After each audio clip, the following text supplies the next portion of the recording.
ಸ್ನೇಹಿತರೆ, ಇಂಟರ್ನೆಟ್ ಮುಖಾಂತರ ಅಥವಾ ಸಾಮಾಜಿಕ ಜಾಲತಾಣದ ಮುಖಾಂತರ ನಿಮ್ಮ ಮನೆ, ನಿಮ್ಮ ಆರೋಗ್ಯ ಮತ್ತು ನಿಮ್ಮ ಸಂಸಾರವನ್ನು ಹಾಳು ಮಾಡುವ ಒಂದು ವಸ್ತು ಯಾವುದು ಅಂತ ಕೇಳಿದರೆ ಅದು ಪೋರ್ನೋಗ್ರಫಿ. ಸ್ನೇಹಿತರೆ, ಬನ್ನಿ ಇವತ್ತಿನ ಈ ವಿಡಿಯೋದಲ್ಲಿ ನೀಲಿ ಚಿತ್ರ ಅಂದರೇನು, ಇದರಿಂದಾಗುವ ಸಮಸ್ಯೆಗಳೇನು ಮತ್ತು ಇದರಿಂದ ಹೊರಬರುವುದು ಹೇಗೆ ಅನ್ನೋದನ್ನು ತಿಳಿದುಕೊಳ್ಳೋಣ. ಅತಿಯಾದ ಅಶ್ಲೀಲ ವಿಡಿಯೋ ನೋಡೋದರಿಂದ ಅದೆಷ್ಟು ಸಮಸ್ಯೆಗಳಾಗುತ್ತೆ ಅನ್ನೋದನ್ನು ನೀವು ಊಹಿಸಿರಲ್ಲ. ಸ್ನೇಹಿತರೆ, ಸಾಮಾಜಿಕ ಜಾಲತಾಣದ ತುಂಬೆಲ್ಲ ಈ ನೀಲಿ ಚಿತ್ರಗಳು, ಅದೇ ರೀತಿಯ ಕತೆಗಳು ತುಂಬಿಕೊಂಡು ಬಿಟ್ಟಿವೆ. ಒಂದಷ್ಟು ಜನ ಮಾಡೋಕೆ ಬೇರೆ ಕೆಲಸ ಇಲ್ಲದೆ ಯಾವುದೋ ಅಮಾಯಕರನ್ನು ಮೋಸದ ಬಲೆಗೆ ಬೀಳಿಸಿ ಅವರ ನೀಲಿ ಚಿತ್ರವನ್ನು ಸೆರೆ ಹಿಡಿದು ಸಾಮಾಜಿಕ ಜಾಲತಾಣದಲ್ಲಿ ಹರಿಯಬಿಡುತ್ತಾರೆ. ಹೀಗೆ ಸಾಮಾಜಿಕ ಜಾಲತಾಣದಲ್ಲಿ ನೀಲಿ ಚಿತ್ರ ಬಹಳ ಸುಲಭವಾಗಿ ಸಿಗುತ್ತೆ.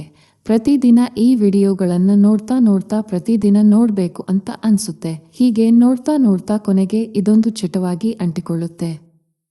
ಸ್ನೇಹಿತರೆ, ವರ್ಲ್ಡ್ ಆಫ್ ಕನ್ನಡ ಚಾನೆಲ್ನ ಇನ್ನೊಂದು ಹೊಸ ವಿಡಿಯೋಗೆ ಸ್ವಾಗತ. ಸ್ನೇಹಿತರೆ, ವಿಡಿಯೋನ ಪೂರ್ತಿ ನೋಡಿ. ಈ ವಿಡಿಯೋದಲ್ಲಿ ಹೇಳುವ ವಿಷಯಗಳು ನಿಮ್ಮ ಜೀವನದಲ್ಲಿ ತುಂಬಾ ಸಹಾಯ ಮಾಡುತ್ತೆ. ಸ್ನೇಹಿತರೆ, ಮನುಷ್ಯನ ಮೆದುಳು ಅನ್ನೋದೇ ಹಾಗೆ. ಯಾವ ಒಂದು ವಿಷಯ ಹೆಚ್ಚು ಮಜಾ ನೀಡುತ್ತೋ, ಸುಖ ನೀಡುತ್ತೋ ಅದನ್ನೇ ಮತ್ತೆ ಬೇಕು ಅಂತ ಕೇಳುತ್ತೆ. ಅದು ಮಾದಕ ದ್ರವ್ಯಗಳೇ ಇರಲಿ, ಧೂಮಪಾನವೇ ಇರಲಿ, ಮದ್ಯಪಾನವೇ ಇರಲಿ ಅಥವಾ ಯಾವುದು ವಿಡಿಯೋನೇ ಇರಲಿ, ದಿನಗಳು ಕಳೆದಂತೆ ಅದು ನಮಗೆ ಒಂದು ರೀತಿಯ ಚಟವಾಗಿ ಪರಿಣಮಿಸುತ್ತೆ. ಮತ್ತೆ ನಮಗೆ ಅದು ಬೇಕು ಅಂತ ಅನ್ಸುತ್ತೆ. ಇದು ನಮ್ಮ ತಪ್ಪಲ್ಲ, ನಮ್ಮ ಸೈಕೋಲಾಜಿ ಇರೋದೇ ಹಾಗೆ. ಆದ್ದರಿಂದ ಇಂಥವುಗಳನ್ನು ಮಿತಿಯಲ್ಲಿ ಇಟ್ಟುಕೊಳ್ಳಬೇಕೇ ಹೊರತು ಅತಿಯಾದರೆ ಜೀವನವೇ ಹಾಳಾಗಿ ಹೋಗುತ್ತೆ.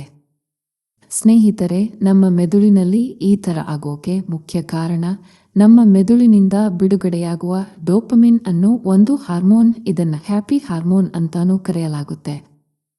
ಪ್ರತಿ ಬಾರಿ ಈ ಹಾರ್ಮೋನ್ ಬಿಡುಗಡೆಯಾದಾಗ ಮೆದುಳು ಮತ್ತೆ ಈ ಹಾರ್ಮೋನ್ನ ಬಿಡುಗಡೆಗೆ ತಡಪಡಿಸ್ತಾ ಇರುತ್ತೆ. ಧೂಮಪಾನ ಮಾಡುವವರು, ಮದ್ಯಪಾನ ಮಾಡುವವರು, ಮಾದಕ ದ್ರವ್ಯಗಳನ್ನು ಉಪಯೋಗಿಸುವವರ ಮೆದುಳಿನಲ್ಲೂ ಇದೇ ನಡೆಯುತ್ತಾ ಇರುತ್ತೆ. ಆದ್ದರಿಂದ ಇಂಥ ಚಟ ಇರುವವರಿಗೂ ಮತ್ತೆ ಬೇಕು ಅಂತ ಅನಿಸ್ತಾನೆ ಇರುತ್ತೆ. ಅದು ಎಷ್ಟರ ಮಟ್ಟಿಗೆ ಅಂದರೆ ಪ್ರತಿ ಕ್ಷಣ ನಿಮ್ಮನ್ನ ನೆನಪಿಸ್ತಾ ಇರುತ್ತೆ. ಪೋರ್ನ್ ಅಂದರೆ ಯಾವ ಒಂದು ವಿಷಯ ವಿಡಿಯೋ ಮೂಲಕ, ಮಾತಿನ ಮೂಲಕ ಅಥವಾ ಓದುವ ಮೂಲಕ ಒಬ್ಬ ಮನುಷ್ಯನ ದೇಹದಲ್ಲಿ ಲೈಂಗಿಕ ಉದ್ರೇಕವನ್ನು ಉಂಟುಮಾಡುತ್ತದೆಯೋ ಅದನ್ನು ಪೋರ್ನ್ ಅಂತ ಕರೆಯಲಾಗುತ್ತೆ. ಲೈಂಗಿಕ ಸಂಬಂಧಿಸಿದ ಈ ವಿಡಿಯೋಗಳು, ಚಿತ್ರಗಳು ಅಥವಾ ಕತೆಗಳು ಲೈಂಗಿಕ ಉದ್ರೇಕವನ್ನು ನೀಡುವುದರ ಜೊತೆಗೆ ವ್ಯಕ್ತಿಯನ್ನ ಲೈಂಗಿಕ ಕ್ರಿಯೆಗೆ ಉತ್ತೇಜಿಸುತ್ತೆ. ನೋಡಿ ಸ್ನೇಹಿತರೆ, ಪೋರ್ನೋಗ್ರಫಿ ಅನ್ನೋದು ಮನುಷ್ಯನನ್ನ ಎರಡು ರೀತಿಯಲ್ಲಿ ಹಾಳು ಮಾಡುತ್ತೆ. ಮೊದಲನೆಯದಾಗಿ, ಅದಾಗಲೇ ಹೇಳಿದಂತೆ, ಮನುಷ್ಯನ ಮೆದುಳನ್ನು ಅಟ್ಯಾಕ್ ಮಾಡಿ ಅವನನ್ನು ಅದರ ದಾಸನನ್ನಾಗಿಸುತ್ತೆ. ಅಚ್ಚರಿಯ ವಿಷಯ ಏನೆಂದರೆ, ಈ ಜಗತ್ತಿನ ಒಟ್ಟು ಎಷ್ಟು ಡೌನ್ಲೋಡ್ಗಳು ನಡೆಯುತ್ತೋ ಅದರಲ್ಲಿ 35% ಡೌನ್ಲೋಡ್ಗಳು ಲೈಂಗಿಕ ವಿಷಯಗಳಿಗೆ ಸಂಬಂಧಿಸಿರುತ್ತೆ. ಅದೇ ರೀತಿ ಜಗತ್ತಿನಲ್ಲಿರೋ ಉಳಿದೆಲ್ಲ ಸಾಮಾಜಿಕ ಜಾಲತಾಣದಲ್ಲಿ ಎಷ್ಟು ಜನ ಚಂದಾದಾರರಾಗುತ್ತಾರೋ ಅದಕ್ಕಿಂತ ಹೆಚ್ಚು ಜನ ಇಂತಹ ನೀಲಿ ಚಿತ್ರದ ಸೈಟ್ಗಳಿಗೆ ಚಂದಾದಾರರಾಗುತ್ತಾರೆ. ಯಾಕೆಂದರೆ ಚಟ ಹೆಚ್ಚಾಗ್ತಾ ಹೋಗಿ ಅದು ನೀಡುವಷ್ಟು ಸುಖ ಬೇರೆ ಯಾವುದೂ ನೀಡಲ್ಲ. ಸ್ನೇಹಿತರೆ, ನೀವು ಇದನ್ನ ಕೇಳಿ ಬೆಚ್ಚಿ ಬೀಳಬಹುದು. ಸಾಮಾಜಿಕ ಜಾಲತಾಣದಲ್ಲಿ ನೋಡಲ್ಪಡುವ ವಿಷಯಗಳಲ್ಲಿ 75% ವಿಡಿಯೋಗಳು ಪೋರ್ನೋಗ್ರಫಿಗೆ ಸಂಬಂಧಿಸಿದ ವಿಷಯಗಳಾಗಿರುತ್ತೆ. ಸ್ನೇಹಿತರೆ, ಈಗ ನೀವು ಸುಲಭವಾಗಿ ಊಹಿಸಬಹುದು ಅದೆಷ್ಟು ಜನರು ಇದರ ಚಟಕ್ಕೆ ಬಲಿಯಾಗಿರಬಹುದು ಅಂತ. ಸ್ನೇಹಿತರೆ, ಲೈಂಗಿಕತೆಗೆ ಸಂಬಂಧಿಸಿದ ವಿಡಿಯೋಗಳನ್ನು ನೋಡೋದೇ ತಪ್ಪ ಅಂತ ನಾವಿಲ್ಲಿ ಹೇಳ್ತಾ ಇಲ್ಲ. ಬದಲಾಗಿ ಪ್ರತಿಕ್ಷಣ ಅದರ ಬಗ್ಗೆ ಯೋಚಿಸ್ತಾ ಇರೋದು, ಜೀವನದಲ್ಲಿ ಬೇರೆ ಯಾವುದೇ ಗುರಿ ಇಲ್ಲದೆ ಇರುವಂತೆ ಜೀವಿಸೋದು ತಪ್ಪು ಅಂತ ಹೇಳುತ್ತಿದ್ದೇವೆ ಅಷ್ಟೇ. ಸ್ನೇಹಿತರೆ, ಈ ಪೋರ್ನೋಗ್ರಫಿ ಅನ್ನೋದು ಇಷ್ಟೊಂದು ಜನಪ್ರಿಯತೆಯನ್ನ ಪಡೆದುಕೊಳ್ಳಬೇಕಾದರೆ ನೀವು ಒಮ್ಮೆ ಯೋಚಿಸಿ ನೋಡಿ, ಅದೆಷ್ಟು ಜನರು ಇದರ ಹಿಂದೆ ಕೆಲಸ ಮಾಡ್ತಾ ಇರಬಹುದು. ಹೇಗೆಲ್ಲ ಮಾಡಿ ಒಬ್ಬನ ತಲೆಯನ್ನ ಹಾಳು ಮಾಡಬಹುದು, ಹೇಗೆಲ್ಲ ಹಣ ಸಂಪಾದಿಸಬಹುದು ಅಂತ. ಸ್ನೇಹಿತರೆ, ಅಷ್ಟಕ್ಕೂ ಈ ಪೋರ್ನ್ ವಿಡಿಯೋಗಳಲ್ಲಿ ಏನು ಮಾಡಲಾಗುತ್ತೆ ಗೊತ್ತಾ? ನೋಡಿ ಸ್ನೇಹಿತರೆ, ಅಶ್ಲೀಲ ಸೈಟ್ಗಳ ಉದ್ದೇಶ ಒಂದೇ, ಅದೇನೆಂದರೆ ಹೇಗೆ ನಿಮ್ಮೊಳಗೆ ಲೈಂಗಿಕ ಉದ್ರೇಕವನ್ನು ಬರಿಸೋದು. ಅದು ಮಾತ್ರ ಅಲ್ಲ, ಜೊತೆಗೆ ನಿಮ್ಮೊಳಗೆ ಲೈಂಗಿಕ ವಿಷಯಗಳನ್ನು ತುಂಬಿ ನಿಮ್ಮಿಂದ ಲೈಂಗಿಕತೆಗೆ ಸಂಬಂಧಿಸಿದ ಚಟುವಟಿಕೆಗಳನ್ನು ಮಾಡಿಸುವುದು. ನಿಮ್ಮ ಲೈಂಗಿಕ ಭಾವನೆಗಳಲ್ಲಿ ಒಂದು ಸ್ಪಾರ್ಕ್ ತರಿಸೋದು. ಸ್ನೇಹಿತರೆ, ಒಬ್ಬ ಮನುಷ್ಯನ ಒಳಗೆ ಲೈಂಗಿಕ ಭಾವನೆಗಳನ್ನು ತರಿಸಿ ಅವನ ಮನಸ್ಸನ್ನ ಬದಲಾಯಿಸಿ ಪ್ರತಿಕ್ಷಣ ಆ ವ್ಯಕ್ತಿ ಅದಕ್ಕಾಗಿ ತಡಪಡಿಸುವಂತೆ ಮಾಡಬೇಕಾದರೆ ಆ ಸೈಟ್ಗಳಲ್ಲಿ ಅಥವಾ ವಿಡಿಯೋಗಳಲ್ಲಿ ಅದೆಷ್ಟು ಲೈಂಗಿಕ ವಿಚಾರಗಳನ್ನು ಹಾಕಿ ತಯಾರು ಮಾಡಿರಬಹುದು ಅಂತ ಒಮ್ಮೆ ನೀವೇ ಯೋಚಿಸಿ ನೋಡಿ. ಸ್ನೇಹಿತರೆ, ಉದಾಹರಣೆಗೆ ನಮ್ಮ ಸಿನಿಮಾ ಇಂಡಸ್ಟ್ರಿನೇ ತಗೊಳ್ಳಿ. ಅಲ್ಲಿ ಒಬ್ಬ ನಾಯಕಿಯನ್ನ ಮಾದಕವಾಗಿ ತೋರಿಸೋಕೆ ಏನೆಲ್ಲ ಕಸರತ್ತುಗಳನ್ನು ನಡೆಸಲಾಗುತ್ತೆ ಅನ್ನೋದು ನಿಮಗೆಲ್ಲರಿಗೂ ಗೊತ್ತು. ಆಕೆಗೆ ಅರ್ಧ ಬಟ್ಟೆ ತೊಡಿಸಿ ಆಕೆಯ ದೇಹದಲ್ಲಿ ಲೈಂಗಿಕ ಆಕರ್ಷಣೆ ನೀಡುವ, ಲೈಂಗಿಕ ಉದ್ರೇಕ ನೀಡುವ ಯಾವೆಲ್ಲ ಅಂಗ ಇದೆಯೋ ಅದನ್ನೇ ಒಂದು ಮಟ್ಟಿಗೆ ತೋರಿಸೋಕೆ ಎಲ್ಲ ರೀತಿಯ ಪ್ರಯತ್ನಗಳನ್ನು ಮಾಡಲಾಗುತ್ತೆ.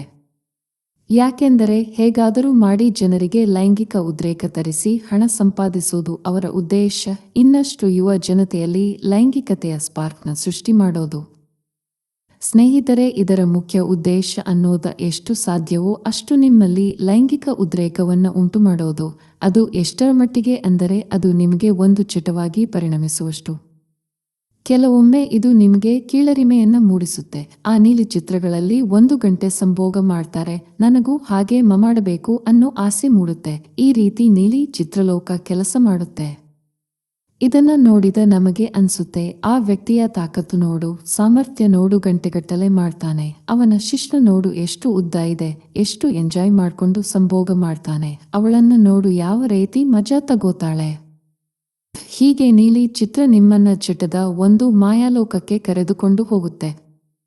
ಆದರೆ ನಿಮಗೆ ಇದು ಗೊತ್ತಿಲ್ಲ, ಆ ವಿಡಿಯೋನ ತಿಂಗಳುಗಟ್ಟಲೆ ಹಂತ ಹಂತವಾಗಿ ಚಿತ್ರೀಕರಣ ಮಾಡಲಾಗುತ್ತೆ ಅನ್ನೋದು. ಆ ನೀಲಿ ಚಿತ್ರವನ್ನು ಒಂದು ಸ್ಕ್ರಿಪ್ಟ್ನಂತೆ ಹಂತ ಹಂತವಾಗಿ ಚಿತ್ರೀಕರಣ ಮಾಡಲಾಗುತ್ತೆ. ಅದಕ್ಕಾಗಿ ಲಕ್ಷಗಟ್ಟಲೆ ಹಣವನ್ನು ನಟ ನಟಿಯರಿಗೆ ನೀಡಲಾಗುತ್ತೆ. ಸ್ನೇಹಿತರೆ, ಈ ಪೋರ್ನ್ ಇಂಡಸ್ಟ್ರಿಯ ಮುಖ್ಯ ಉದ್ದೇಶ ಅನ್ನೋದೇ ನಿಮ್ಮೊಳಗೆ ಇರುವ ಲೈಂಗಿಕತೆಯನ್ನು ಉದ್ರೇಕಿಸ್ತಾ ಇರೋದು. ಬರೀ ಉದ್ರೇಕಿಸೋದು ಮಾತ್ರ ಅಲ್ಲ, ಮತ್ತೆ ಮತ್ತೆ ನಿಮ್ಮೊಳಗೆ ಲೈಂಗಿಕ ಆಸೆಗಳು ಮೂಡ್ತಾ ಇರೋ ಹಾಗೆ ಮಾಡೋದು. ನಿಮ್ಮ ಲೈಂಗಿಕ ಬಯಕೆಗಳಿಗೆ ಒಂದು ಕಿಡಿ ಹೊತ್ತಿಸಿ ಬಿಡೋದು. ಪ್ರತಿ ಬಾರಿ ಪ್ರತಿಕ್ಷಣ ನೀವು ಅದಕ್ಕಾಗಿ ಚಡಪಡಿಸ್ತಾ ಇರುವಂತೆ ಮಾಡೋದು. 1 ನಿಮಿಷ ನಿಮಗೆ ಬಿಡುವು ಸಿಕ್ಕಿದರೆ ಒಂದು ನೀಲಿ ಚಿತ್ರವನ್ನು ನೋಡೋಣ ಅನ್ನಿಸಿಬಿಡೋದು. ಹೀಗೆ ಪೋರ್ನ್ ಇಂಡಸ್ಟ್ರಿ ಅನ್ನೋದು ನಿಮ್ಮನ್ನ ಪೂರ್ತಿ ನಿಯಂತ್ರಣಕ್ಕೆ ತೆಗೆದುಕೊಳ್ಳುತ್ತೆ. ಒಂದು ತಿಂಡಿ ತಿನ್ನೋಕೆ ಅಥವಾ ಜ್ಯೂಸು ಕುಡಿಯೋಕೆ 10 ರೂಪಾಯಿ ಖರ್ಚು ಮಾಡೋಕೆ ಹಿಂದೆ ಮುಂದೆ ನೋಡುವ ವ್ಯಕ್ತಿ ಇಂತಹ ನೀಲಿ ಚಿತ್ರ ನೋಡೋಕೆ ಅಥವಾ ತನ್ನ ಲೈಂಗಿಕ ಇಚ್ಛೆಯನ್ನು ಪೂರ್ತಿಗೊಳಿಸೋಕೆ ಬಹಳಷ್ಟು ಹಣ ಖರ್ಚು ಮಾಡ್ತಾನೆ. ಈ ರೀತಿ ಅಶ್ಲೀಲ ಚಿತ್ರದ ಇಂಡಸ್ಟ್ರಿ ಒಬ್ಬ ಮನುಷ್ಯ ಜೀವನದ ಹಾದಿಯನ್ನೇ ಬದಲಾಯಿಸಿಬಿಡುತ್ತೆ. ಅಶ್ಲೀಲ ಚಿತ್ರಗಳ ಈ ಸೈಟ್ಗಳನ್ನು ಆಧುನಿಕ ಜಗತ್ತಿನ ಮಾದಕ ವಸ್ತು ಅಂತಾನೆ ಹೇಳಬಹುದು.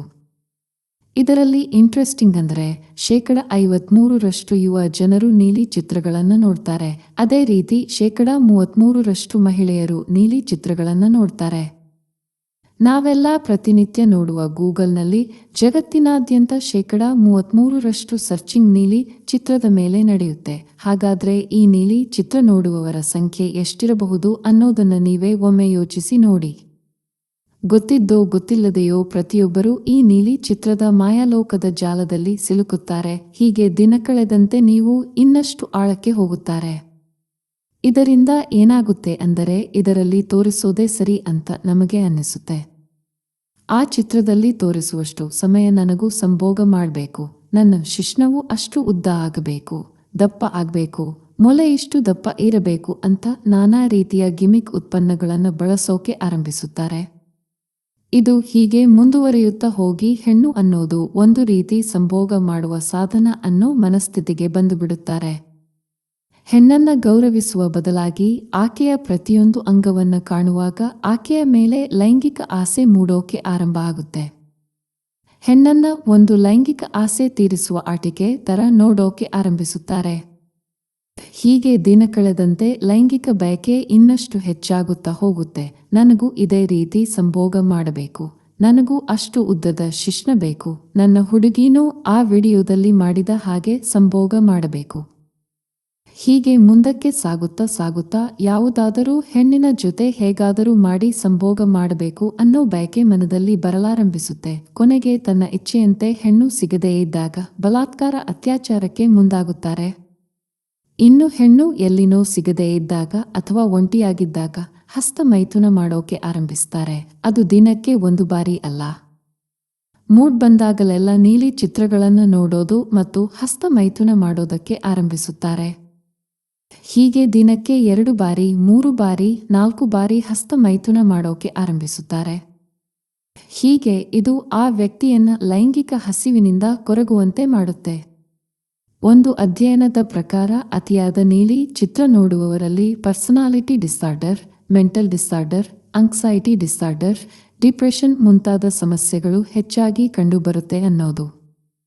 ಸ್ನೇಹಿತರೆ, ಅತಿಯಾದ ನೀಲಿ ಚಿತ್ರ ವೀಕ್ಷಣೆಯಿಂದ ಲೈಂಗಿಕವಾಗಿ ಪರಿಣಾಮ ಬೀರದೆ ಇದ್ದರೂ ಮಾನಸಿಕವಾಗಿ ಇದು ಬಹಳ ಪರಿಣಾಮವನ್ನು ಬೀರುತ್ತೆ ಅನ್ನೋದನ್ನು ನೆನಪಿಟ್ಟುಕೊಳ್ಳಿ.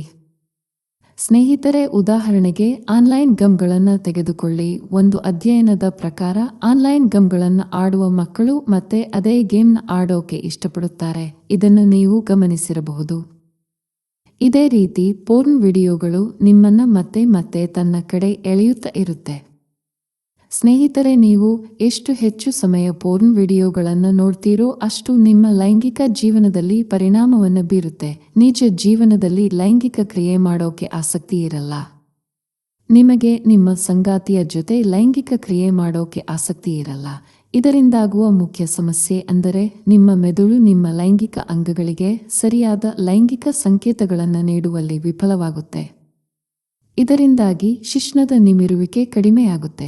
ಸರಿಯಾಗಿ ನಿಮಿರುವಿಕೆ ಆಗಲ್ಲ. ಶೀಘ್ರ ವೀರ್ಯಸ್ಖಲನದ ಸಮಸ್ಯೆಗಳು ಬರುತ್ತದೆ. ಲೈಂಗಿಕ ಸಾಮರ್ಥ್ಯ ಕಡಿಮೆಯಾಗುತ್ತೆ. ಅತಿಯಾದ ಇಮ್ಯಾಜಿನೇಷನ್ನ ಕಾರಣದಿಂದಾಗಿ ಶೀಘ್ರ ಸ್ಖಲನದ ಸಮಸ್ಯೆ ಬರುತ್ತೆ.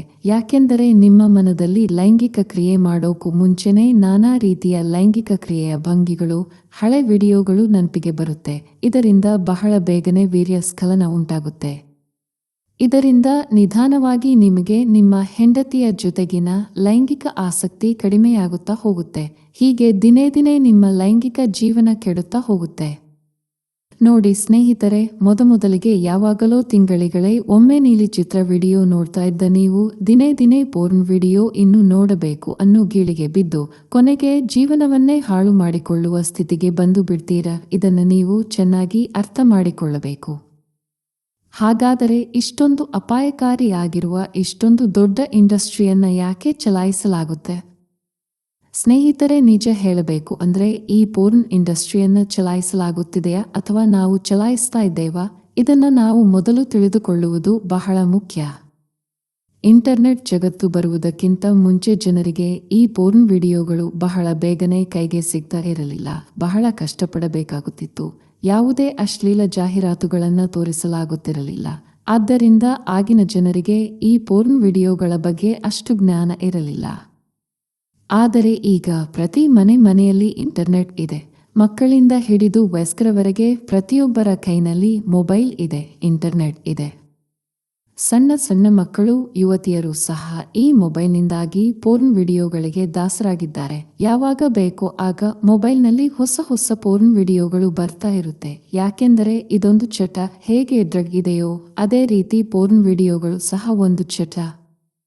ಆದರೆ ಇದೊಂದು ರೋಗದ ರೀತಿ. ಸಣ್ಣ ಮಕ್ಕಳನ್ನ, ಹೆಣ್ಣು ಮಕ್ಕಳನ್ನ ಹಾಳು ಮಾಡುತ್ತಿದೆ ಅನ್ನೋದನ್ನು ನಾವೆಲ್ಲ ಅರ್ಥ ಮಾಡಿಕೊಳ್ಳಬೇಕು.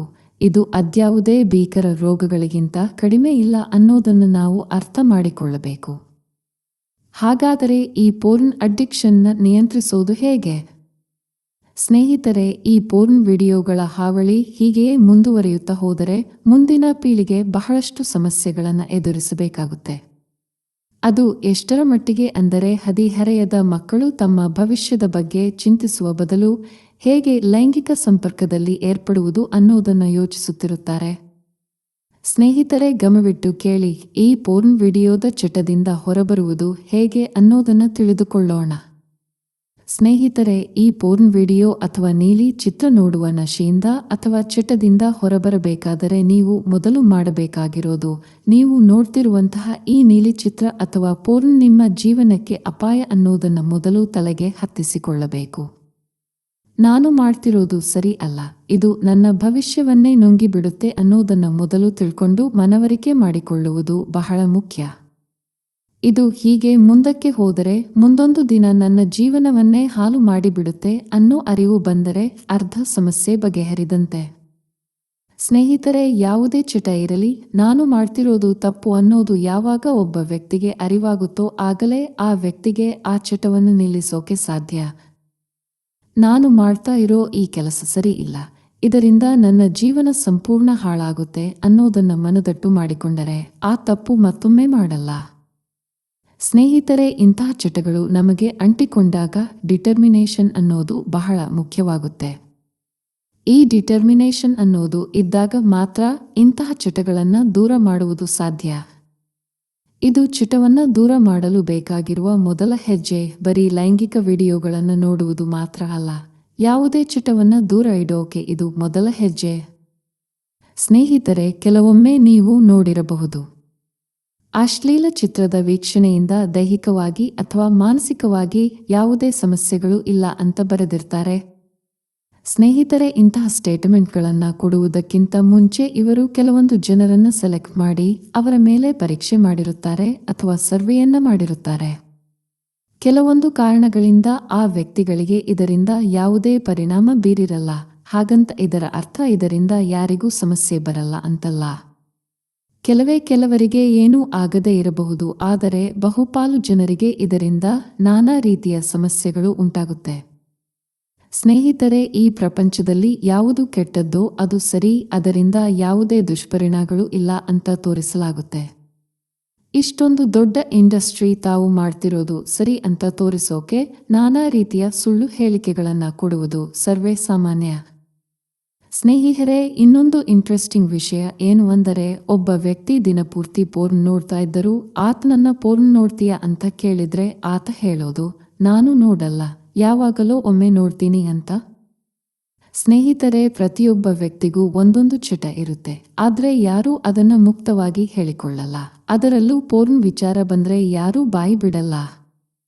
ಆದ್ದರಿಂದ ಯಾವುದೋ ಆರ್ಟಿಕಲ್ಗಳನ್ನು ನೋಡಿ ನಾನು ಮಾಡ್ತಿರೋದು ಸರಿ, ನಾನು ಹೀಗೆ ಮುಂದುವರಿಯುತ್ತೇನೆ ಅನ್ನೋದು ತಪ್ಪು. ಇದರಿಂದ ಡೈರೆಕ್ಟ್ ಇಂಪ್ಯಾಕ್ಟ್ ಇರದೇ ಇದ್ದರೂ ಇಂಡೈರೆಕ್ಟ್ ಇಂಪ್ಯಾಕ್ಟ್ ಅಂತೂ ಇದ್ದೇ ಇದೆ.